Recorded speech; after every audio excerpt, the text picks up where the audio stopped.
Thank you all for taking time out of your busy day to join us for today's seminars. Uh, Secure 2.0, I'm sure you've heard a fair bit about it. It's really the biggest retirement bill we've had in a few years. It has 92 provisions. You know, there isn't a common theme that binds all the different provisions. They're really a series of different sort of changes meant to ease plan administration, to encourage employers to adopt plans, and then encourage employees to save and invest appropriately for retirement.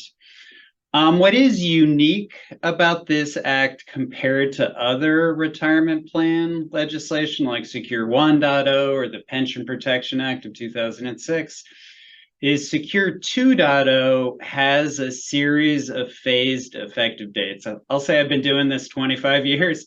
This is the first bill that I've ever seen that phases in all the way through 2027. So every year, through 2027, we get some new provisions that become live and become effective. But like lots of retirement legislation that we've gotten in recent years, it was enacted right before the new year.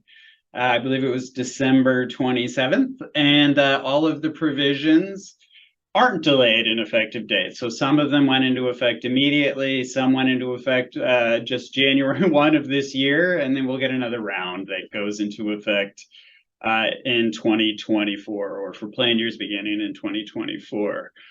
So that's unusual, this phased effective date. I think we're going to be dealing with Secure 2.0 for a while. That means as things get rolled out and become live each year, it'll be a new sort of wind up, as it were. So let me start by giving kind of a big picture of where things stand. Like all big pieces of retirement legislation, there are going to be little mistakes and things that weren't drafted quite right. You know, it's hundreds of pages of legislation, incredibly technical in a lot of ways. So one of the things that always follows one of these bills is a technical corrections package. So more legislation designed to fix whatever glitches they've identified. And I think we expect to see a preview of that technical corrections bill this month.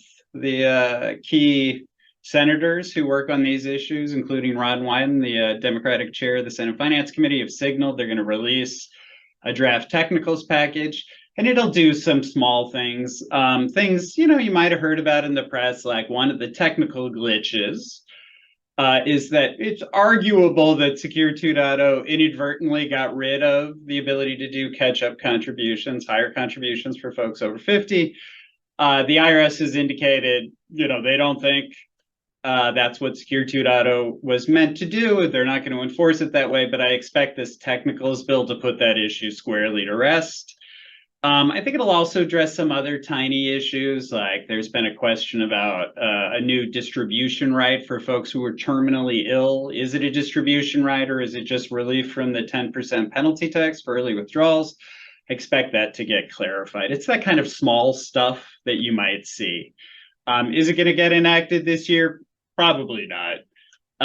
But it'll start the process, and then it'll be retroactively effective as if it had been part of the law when Secure 2.0 was enacted. So not going to happen this year, probably not even going to be a tax bill this year. Congress is not moving a lot of legislation right now. We're heading into an election year. So not going to happen this year, but this starts the process. One question you're hearing people push a lot is that one of the biggest changes in Secure 2.0, and it was sort of how the bill was paid for, is it would say that, hey, folks who earn more than $100,000 a year in FICA wages have to make any catch-up contributions on a Roth basis. They can't make pre-tax catch-up contributions. That was slated to go into effect January 1 of 2024, so just a month or so away. The IRS, because of lots of administrative challenges and lots of open legal questions, they hadn't issued any guidance on it, delayed the Roth catch-up requirement to 2026. A terrific piece of guidance from the IRS. I will confess that I was very surprised that they did this. They had no statutory authority to just delay the effective date, but they went ahead and did it. And it's really a blessing for all of us because that was going to be incredibly challenging and complicated. So you might say, hey, why is it so challenging and complicated? Well, one of the really difficult things about catch-up contributions is we often don't know whether someone's voluntary deferral is a catch-up contribution until after the end of the plan year when various testing happens, like non-discrimination testing, say the ADV test, or even 415 testing. You'll only find out after the fact what was over the limit and what can be characterized or recharacterized as catch-up contributions. Lots of questions about how that's going to work. Will that mean distributing amounts to fix the fact that it wasn't an amount wasn't characterized as Roth timely? Or will we be able to recharacterize those contributions after the fact as Roth? I'm very hopeful they're going to bless recharacterization. The entire industry has been pushing for it. And the nice thing is now we have 2 years for the IRS to figure it out and issue guidance. So I think that's very nice. Another interesting issue I'll just call out that was in the IRS guidance on Roth catch-up when they delayed the effective date from 24 to 26 is this idea that, hey, it's only people who earn FICA wages. Well, what are FICA wages? Well, FICA wages are like what employees earn.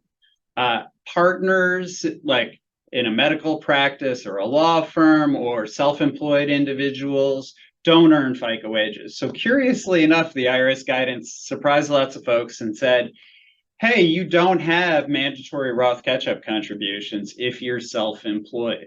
Those won't be considered wages for this purpose, this $100,000 rule.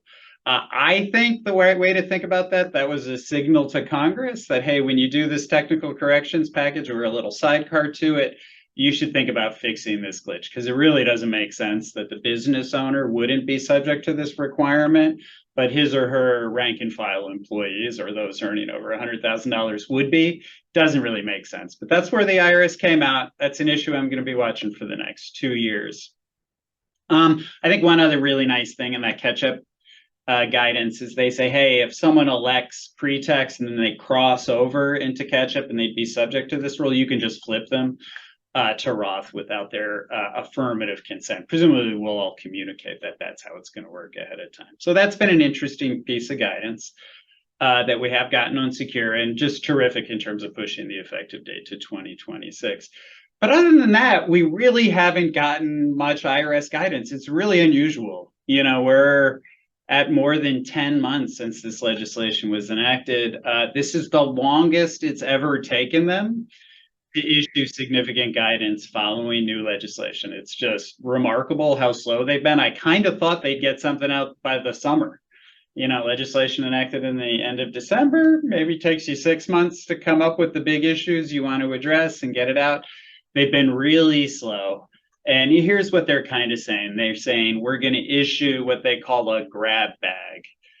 What they mean by a grab bag is it'll be a piece of guidance that'll pick off some of those 92 different provisions and just sort of in question and answer form, most likely, give us a little bit of color on how some of these things work. Some of the questions and answers are likely to be really easy and obvious, and some will be really interesting and will help us all with compliance issues. But we've all been waiting for the grab bag. I spoke to somebody pretty senior in the IRS back in September. And she told me that it was coming soon. So we're still maybe a little bit in the world of soon when you think about how the government works, 2 months later. But any day now, I hope to see that grab bag. So what are they going to address in the grab bag? I think one of the things they're likely to address in the grab bag guidance is the new startup plan credit.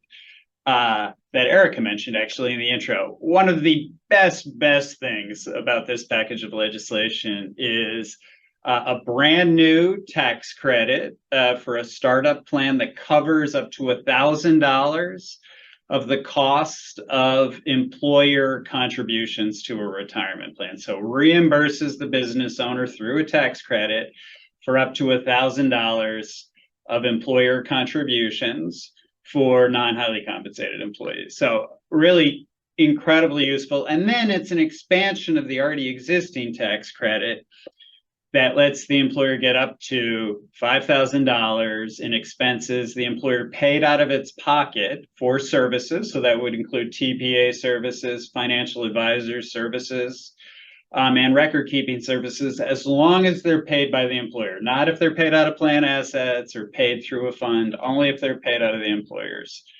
pocket. So two really separate tax credits, even though they're in the same section of the Internal Revenue Code. One for services, one for employer contributions. They have different phase downs, different limits. You can take one and not the other. You can take them both. But I will say I've been practicing in this area in tax for more than 25 years now. This is the single most generous tax credit I've ever seen. It's really unbelievable for employers looking to start up plans, and it dovetails really nicely with this move we see in a lot of states where they're mandating that an employer have some form of workplace savings plan. These are state auto IRA programs. The biggest ones are California, Illinois, and Oregon, but there are a bunch of them that are online and a bunch that are coming online. And I think, when you talk to employers, it's much more attractive to have a private sector, private market solution rather than running through a state-run program. And these startup credits are incredibly valuable and helpful in encouraging employers to adopt private plans. So in my mind, probably the centerpiece of Secure 2.0 are the startup tax credits. And I expect them to be covered in the guidance. I think there are lots of questions like, hey, what if I started up my plan 2 weeks before Secure 2.0 was enacted? Can I take the credit in the next year as if the phase out had started 1 year earlier? Very common question we get. And there's some other more technical questions. So I'm hopeful we'll see some guidance on that. And what's nice is most people won't be filing their taxes and claiming the credit for some time. So we have a little time to get that guidance, but hopefully it comes soon. I think the second thing I'd very much like to see in the grab bag is something on the new auto enrollment mandate for plans that are started after the date the legislation was enacted in December of last year. Come 2025, those plans are going to have an auto enrollment feature, and they'll have to have auto escalation. So they'll have to auto enroll at least 3%, bring people up to 10%, or you could just start them at 10, and then default people into a target date fund. That's basically best practice in the large market space. This brings that down to startup plans. And what I say is, there is something slightly strange about requiring the smallest employers to have auto enrollment, auto escalation, use target date funds, and not requiring that of more sophisticated, larger employers. I would just think this is going to spread eventually into some kind of a mandate that all plans will need to have auto enrollment, auto escalation, and target date as their default, or maybe managed accounts as their default someday. So anyway, I just mentioned that because it's a preview, and it comes up a lot as an issue when you see small businesses merge into other businesses. When does that requirement continue to apply? So I hope to see that in the grab bag. What aren't they going to address in the grab bag? Well, two voluntary provisions that go live in 2024. They're probably not going to take on student loan match. So Secure 2.0 addressed this issue where lots of employees with debt were having a choice, or student debt were having a choice between repaying their student loans or contributing to a plan and getting a match. This says, hey, you can get a match on that student loan payment. I think the IRS is just saying, hey, we don't see this as a pressing issue. We don't have the bandwidth. We're not going to take it on in the first round. The same thing with new emergency savings accounts. The Secure 2.0 has an idea of an ability to offer an emergency savings account within a 401k plan. What the IRS folks are saying is, hey, we don't see that as pressing, and we've heard that from record keepers too. They're just not getting client demand, so we're not seeing it. So the grab bag I look for every day when I come into work. I hope to see it very soon. What else are we likely to see? I think the IRS is working on long-term part-time employee guidance. This was an issue in Secure 1.0, and it's also in 2.0. This is this idea that people who don't work full-time I should also be able to get into a 401k plan. Secure 1.0 mandated that people who worked 500 hours a year for 3 consecutive years needed to get into the plan. That will be effective for the first time next year. when someone could get in under that feature, but then Secure 2.0 dropped it down to 2 years. There are a lot of questions around long-term part-time employees and how the rules work. And I expect IRS guidance. I'm hopeful we'll see it before the end of the year. I don't really know it, but this is kind of how they work, where you get a flurry of guidance all at year end. So that'll be an interesting one. I think the only other piece of guidance I kind of expect to see before year end would be final required minimum distribution regulations. Those are the rules that govern required distributions from IRAs and qualified plans for people who are over a certain age, 73 right now. They've been working on that guidance for a while. When Secure was enacted, it made some additional changes. They're trying to incorporate them into final regulations. We might see a mix of final and proposed. I don't know, but I expect to see that out before year end. So those are the three things I expect in the relatively near future. And I'm hopeful there'll be good, reasonable pieces of guidance. I have to go back to that Roth catch-up delay where they pushed it from 24 to 26. That was the Revenue Service being very reasonable and understanding the needs of business owners and businesses. So I hope we'll see more of that.